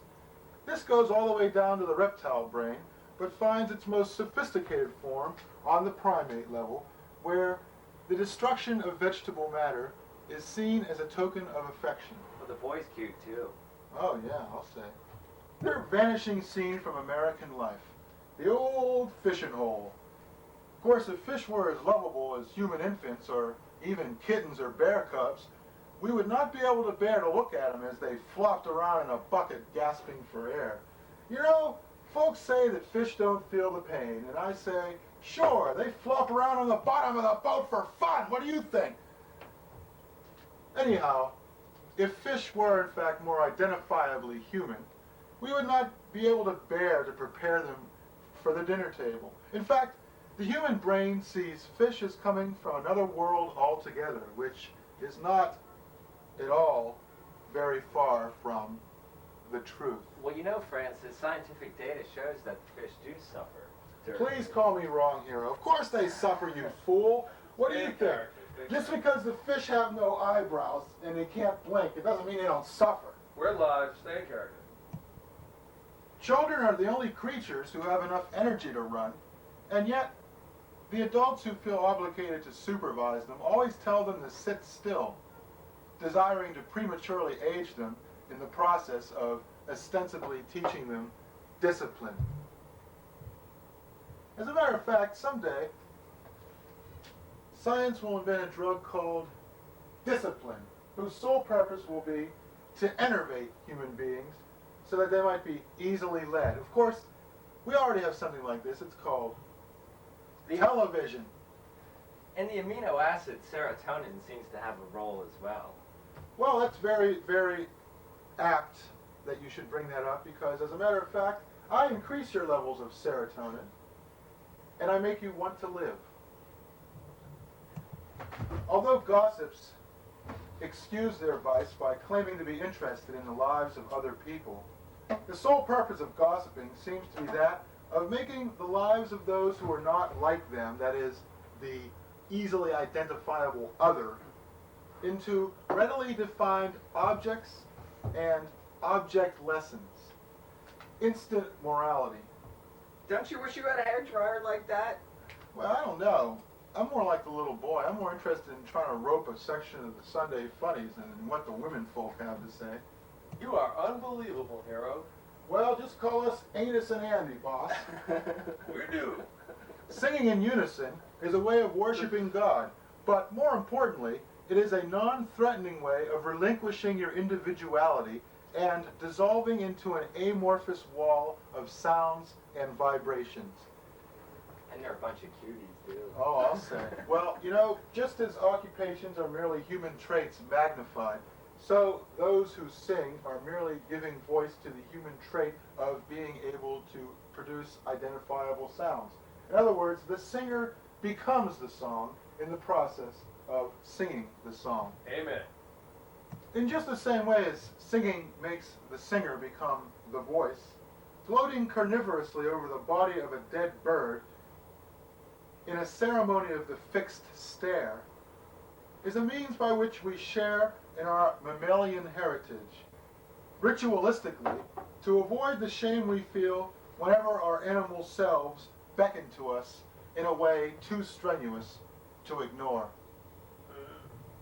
And look at that tiny bird. What are these people? They live in Eastern Europe or something? It looks like an Alex Vera turkey. Really? Sure. It's like a 5-pound turkey It for looks like like 6 something- people. It looks like something Alex Vera shit out. You know, it's like, 5 pounds of turkey, you know half of it's bone, and then these people are going to, like, fall to it. I guess they're all light eaters, huh? Alex Vera stays in the bathroom longer than anyone.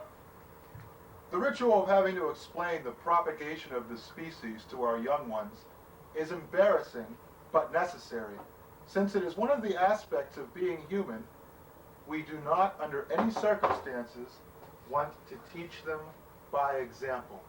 We can't teach them the truth. Is that what you're saying? Well, I'll tell you, there are some cultures in which it is acceptable. For example, the old hillbilly was sitting around the Cracker Barrel in the general store with the rest of his fellow Yeah, that's right. And one of them, the talk ran as it always does to sex, and somebody mentioned the phrase doggy style, and the old hillbilly said he didn't know what that was. So they explained it to him, and they urged him to try it when he got home. And so the next day he comes over to the general store, takes his place at the Cracker Barrel. All the other hillbillies turn to him and say, "Well, did you try it? What'd you think, Zeke?"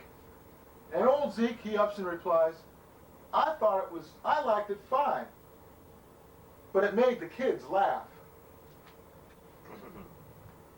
Youth riding on the back of age, I'll repeat myself, youth riding on the back of age, or, in other words, Junior putting the kibosh on Grandpa's lower spine.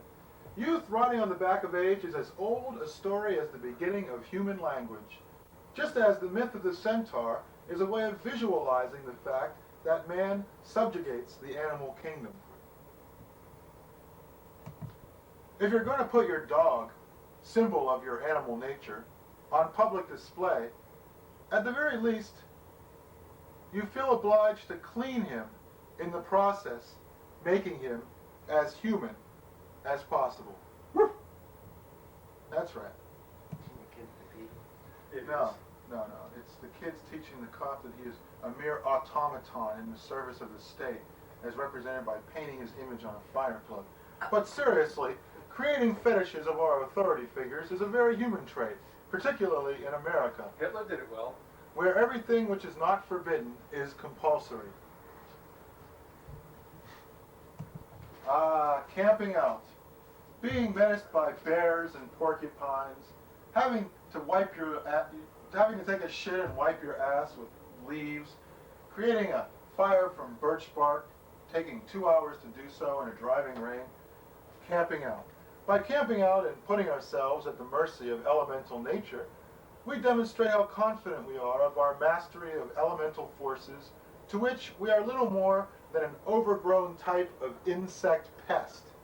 Where's the pint of Southern Comfort? Oh, who knows what's in that coffee mug there? Whoops-a-daisy. Looks like old Gramps caught a boot instead of the big flapping semi-animalian fish that he had hoped to catch. Well, this picture is a demonstration that if you give a man a fish, you feed him for a day. But if you teach a man to fish, the darn fool spends half his time throwing garbage in all the good fishing holes. Boy, you really. The absurdity of a female taking on the tasks and amusements of men is only an absurdity in a patriarchal society so supremely self-confident in its hegemony that it is amused rather than threatened by this phenomenon. Oh, she looks pretty cute. Well, she's a tomboy. What can I say?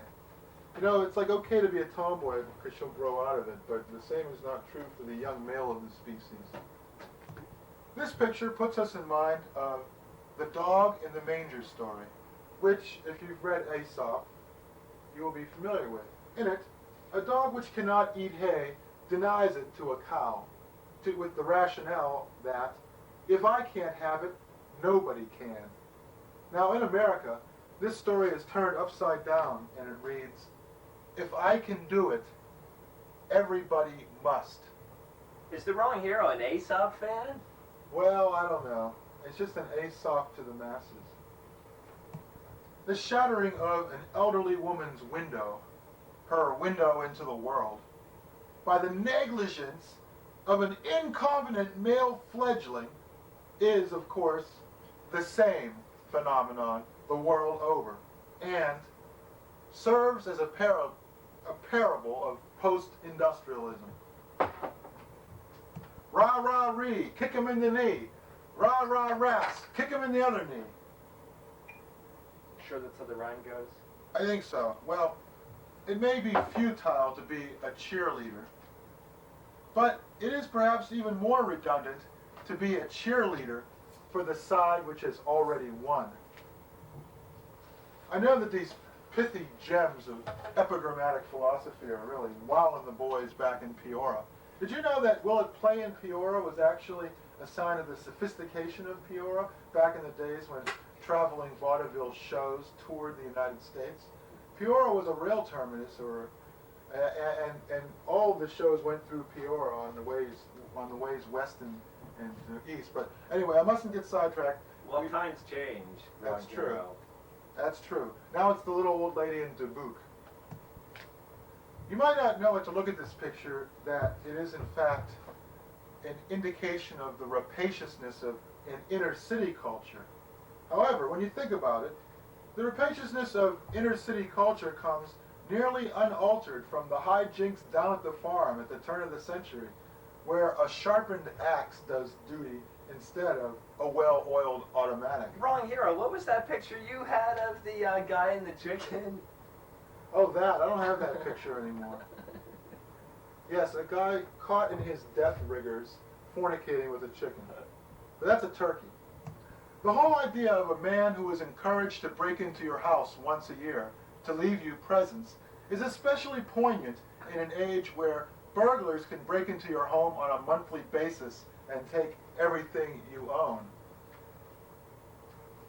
Which puts me in mind, of course, of the holiday that the wrong hero likes to celebrate, anti-Christmas, where men dressed in black break into your basement, steal all the toys from your stocking, and carry them down to their workshop in hell, and burn them, laughing, dancing naked around the fire, while your evil, twisted circus midgets, freaks, and dwarves dance around the fire naked, laughing too. Oh, you only say that because all your girlfriend gave you last Christmas was a stocking of gold. No, that was 3 Christmases ago. This picture is an illustration of how, if we have failed to see as far and do the things that other men have done, it is because false, broad-shouldered, big-assed giants stood on our shoulders and asses, driving us into the ground. Very few people seem to realize it, but the Lilliputian and Brobdingnagian sections of Jonathan Swift's Gulliver's Travels are a parable of being a child and being a parent. The more quickly you can leave the land of the Lilliputians and become an imperious giant, the better you can fit into a land which values size, surface, and surfeit over substance and substantiveness. The fact that children train themselves to be adults by playing with miniaturized adult playthings is one of the reasons why we have to rectify not only the language, but the technology before we can even begin to think of building a new world. Are those the only miniaturized adult playthings they play with? Who knows? Just hope that there's no scoutmasters around.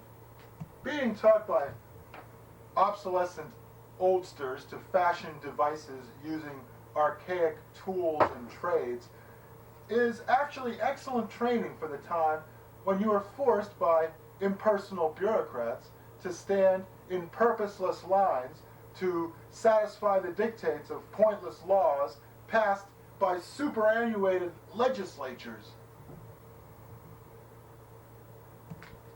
Placing yourself at the feet of someone who requires your help is a pretty good way of putting yourself in a position where, when the shoe is on the other foot, the helpless one will be at the feet of someone who requires no help, or perhaps only a certain very specialized kind of help.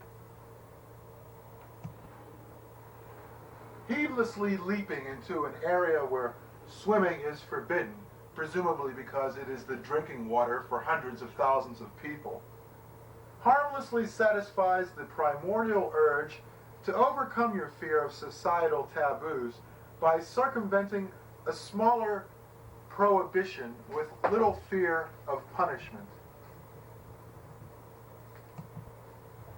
This picture illustrates a boy swimming in flooded conditions. Actually, he's fishing, but in any event, he's floating.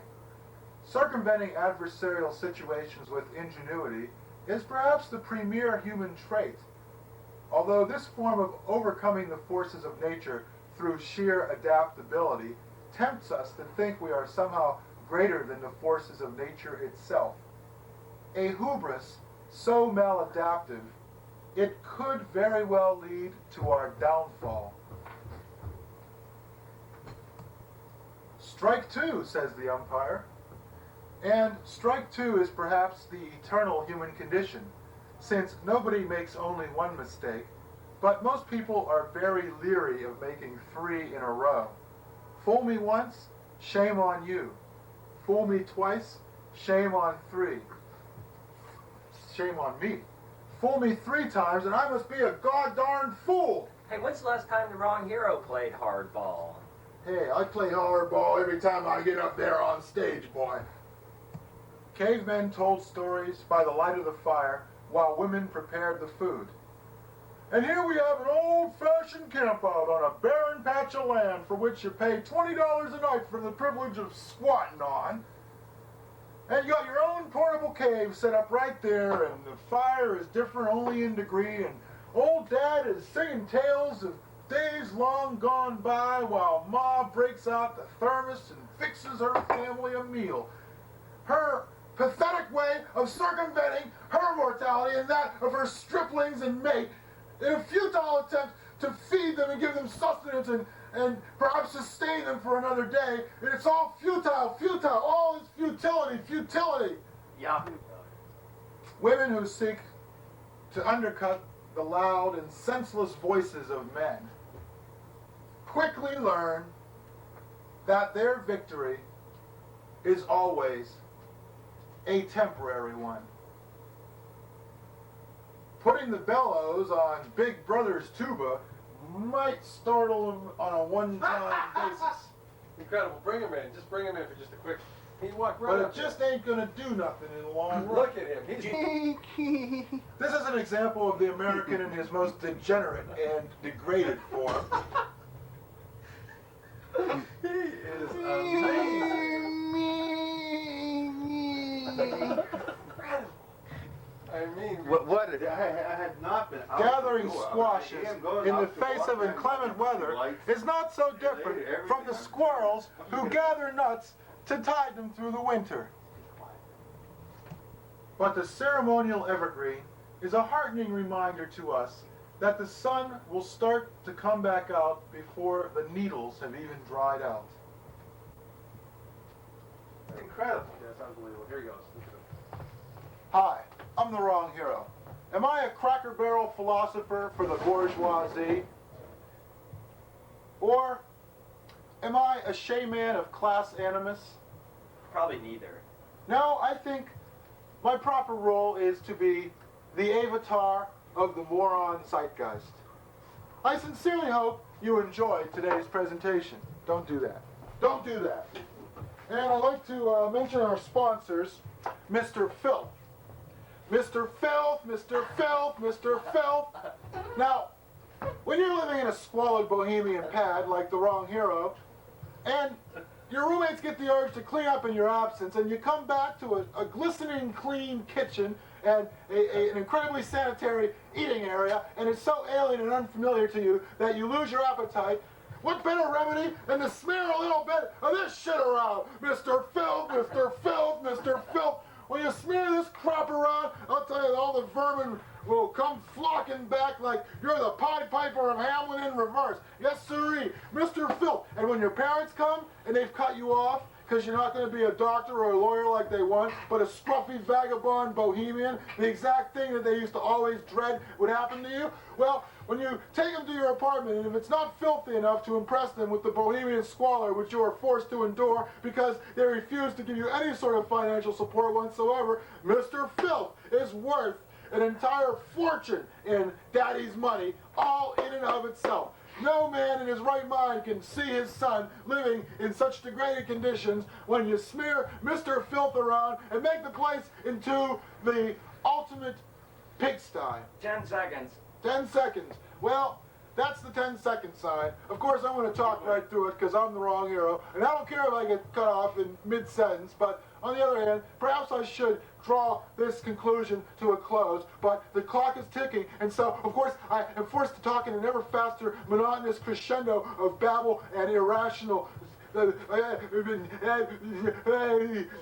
the wrong hero, avatar of the Moron Zeitgeist, and I'd like to thank John Hanson, Jeffrey Wine, and Mark Biggins for helping me with this studio presentation of avatar of the Moron Zeitgeist. Yay! All right. Now I've got to run, and I can come right back. You should. He really slacked off. I don't think he was really interested. He cracked an entire one. This is the max. This is the max I'm drinking, isn't it? I believe it is. Yes, it is. Let me look at that max bottle. Tune in next week when the Wrong Hero brings you Classics Regurgitated. You are tuned to Cambridge Community Television, Channel 66. This is Cafe Cabaret. Cafe Cabaret is televised at 9 p.m. Mondays on Cambridge Community Television, Channel 66. Portions of this show were recorded live at the Middle East Cafe at 472 Mass Avenue.